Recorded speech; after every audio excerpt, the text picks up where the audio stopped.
আপনারা সবাই ঠিকঠাক মতো আছেন?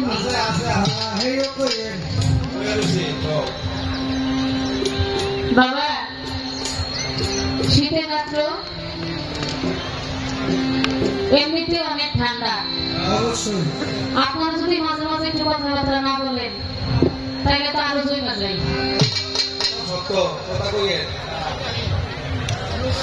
আসলে যারা বাউল শিল্পী পালা গান করে মঞ্চে অনেক কথাবার্তা বলে, তো ভিতর থেকে কোনো কথা এসে বলে যদি বলতে না পারে এটা আবার ভিতরে ঢুকতে আপনাদেরকে উদ্দেশ্য করে বলি আর কি। ওই দুইজন ব্যক্তি নৌকা নিয়ে পার হইতেছে, তো এক জায়গায় চরের মধ্যে যায় নৌকা আটকে গেছে। এখন নাইমা নৌকা ধাক্কা দিতে হইব, তো নৌকার যে মাঝি হ্যাঁ নৌকা ধাক্কাইতেছে আর যে প্যাসেঞ্জার এক সোজা দাঁড়ায় রয়েছে। নৌকার মাঝি কইতেছে ভাই সোজা দাঁড়ায় রয়েছে, নৌকা একটু ধাক্কা দেয়। ভাই নৌকা ধাক্কা দিব কি আমার মুখের মধ্যে ব্যথা, কয় মুখের মধ্যে ব্যথা, এটা নৌকা ধাক্কা দেওয়ার লগে সম্পর্ক কি? নৌকা ধাক্কা দিবেন হাত দিয়ে, মুখ দিয়ে দিবেন? মুখ দিয়ে হেয়ে লাগবো না, এজন্য মুখে ব্যথা। আমার মনে হয় আপনার মুখে ব্যথা নাই, অনেক কথা বলে গেছে আমার গুরুজি। আমার গুরু আজকে কেমন কেমন জানি করে, ভাবটাই বুঝলাম না। দাঁড়ায় বলতেছে কয় 7 বছর আগে পর গান হয়েছিল মঞ্চের মধ্যে, আমি নাকি অনেক টাকা বকশিস পাইছিলাম। হ্যাঁ পাই নাই, অনেক বাহাদুরি করছি। ওই দিন আমার বাবা লগে ছিল, আজকে আমার মাই লগে। হ্যাঁ মারে দেখে আবার কোটি কোটি প্রশ্ন করতেছে, যেমন প্রশ্ন করতেছে হ্যাঁ এমন আবার ভুলা পাইছে দেখি। শোনেন, আমার মাঝে উনি সালেহ বেগম, তিনি মহারাজা আবুল সরকার তার সম্পর্কে চাকরি করে। আর যে যেটি লোকে বই দিয়েছে সবগুলো দাঁতি করে, একটু খোঁচাখুচি করে, আপনারা কিছু মনে করেন না। তা আমাকে কইতেছে উল্টা কথা প্রশ্ন করছে, আমারে উল্টা কথা প্রশ্ন করছে। আমার কি জবাব দেওয়া ঠেকা না? আপনার জবাব দেওয়া ঠেকা না? না, ভক্তের অধীন সবসময় ভগবান, আপনার ঠেকানা ঠেকাবার প্রশ্নটা করছি, সুন্দর মতো জবাব দিচ্ছেন, এরকম সব প্রশ্নের জবাব দিয়ে দেবে। আবার কইতেছে ভাই প্রশ্নের জবাব দেওয়া আমার ঠেকানা, ভক্ত হয়েছো উরুষ করবো, উরুষে যাইবা করু লইয়া তোমার এই দেখা উরুষে যাবো করু লইয়া না। আচ্ছা এই যে উরুষে যাবো করু লইয়া এই জায়গায় আপনার কাছে আমার একটা পয়েন্ট থাকে। এই যে যারা গুরু অর্থাৎ পীর সাহেব যারা, তারা যে উরুষ করে, যেমন আপনিও করেন, ভাইয়ের বাড়িতে কিন্তু উরুষ করে। এই যে উরুষটা আপনি করেন, এই উরুষ সর্বপ্রথম করছিল কেনা? আপনি যে উরুষ করেন, আপনি কি যাই না করেন?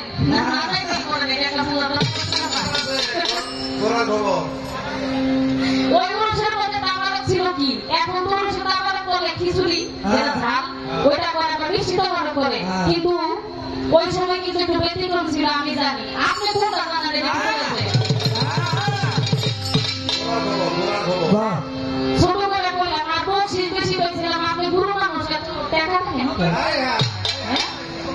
আপনি টাকা দেখবেন কে? আপনি আমাদের দিবেন, আপনি কি পাইলাম না পেলাম ওই সমস্ত দিয়ে আপনার দরকার। এত আপনি দেখেন না, আমাদের সঙ্গে বকশিস দিতেছে, আপনি তো দিন না। আপনি আমার গুরু না, আপনি তো দাদা, আমি গ্রহিতা। গুরুর কাজই হইল দান করা। আমি হাতটা এরকম পাইতে রাখবো সারাক্ষণ, আপনি খালি দিয়ে দেবেন। আমি কি পাইলাম না পাইলাম, আমাদেরকে দিল না দিল, এই সমস্ত কথা অনেক কথা বলে গেছে। আবার আমার কাছে প্রশ্নের জবাব দিয়ে আমার কাছে একটা প্রশ্ন করে গেছে, চাইছিলাম পালাটা একটু ঘুরে নিতে, গুরু শিষ্য পালা দিলে তো শিষ্যের কিছু জিজ্ঞান যায় না। দেখছেন নি হ্যাঁ মনের মধ্যে কি? হ্যাঁ উনি আমার গুরু, উনি তো বাস্তব জীবনে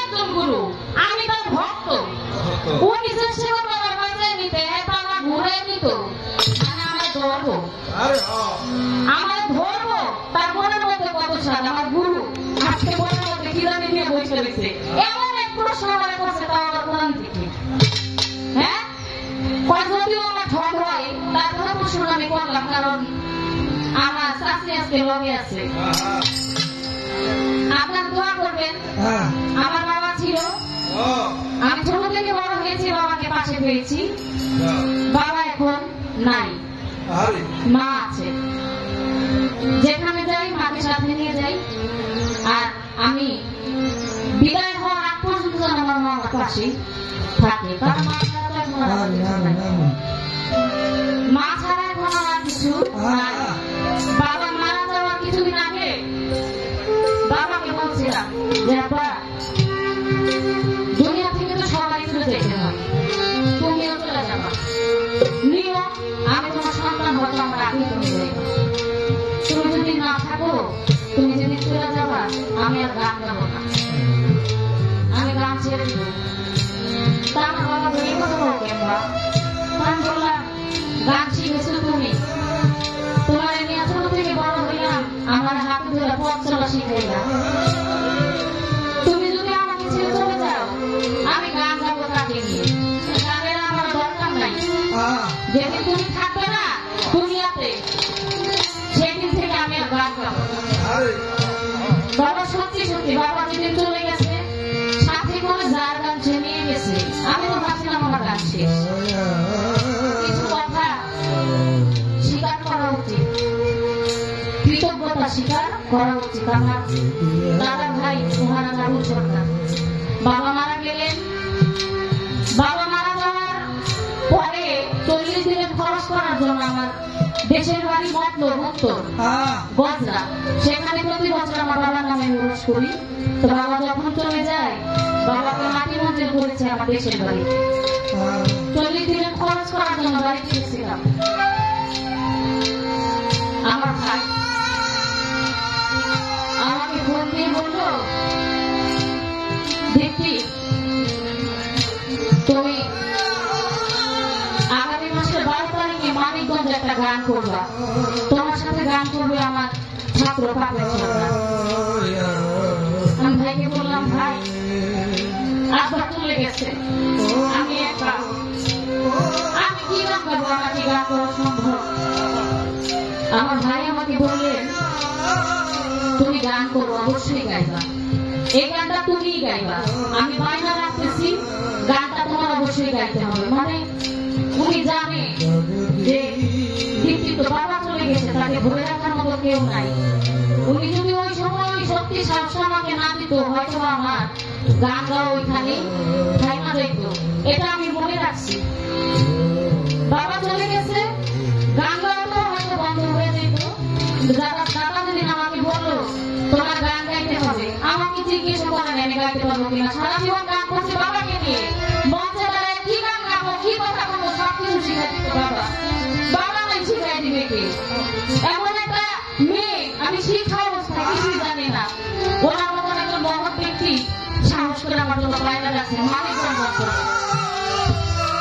এটা জন্য চিরজীবন আমি আমার দাদার কাছে কৃতজ্ঞ উনি যদি না থাকতো আমার মনে হয় গান গাওয়া হতো না এখনো অব্দি যারা লাইভ দেখেন আমার পেজ আছে ভাইয়ের পেজ আছে মাঝে মাঝে আমাদের বাংলাদেশ বাউল সমিতি অফিসে উনি নজরুল গীতে খুব পছন্দ করে আমাকে বলে বলে নজরুল গীতে গাওয়ায় মানে আমাকে গানের ভিতরেই রাখে গানটার জন্য আমি কাছে সাহসে রাখে মনের মধ্যে অনেক কথা বাবা বলার জায়গা নেই বলা যায় না আজকে আপনাদেরকে পেয়ে বললাম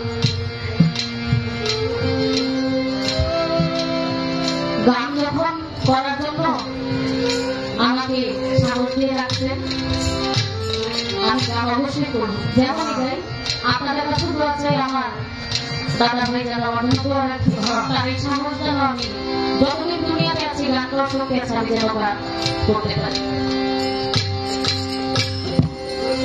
বাবা প্রশ্ন জবাব অনেক হবে কিন্তু মনের ভিতরে যে ভালো জায়গাটা এটা তো মিথ্যা হয়ে যায় না আমার দাদা চরণে আমার মন থেকে আমি একটি ভক্তি দিয়ে তার প্রতি আমার যে কৃতজ্ঞতা ওইটা আমি স্বীকার করতে চাই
দেখতে না ও দরদি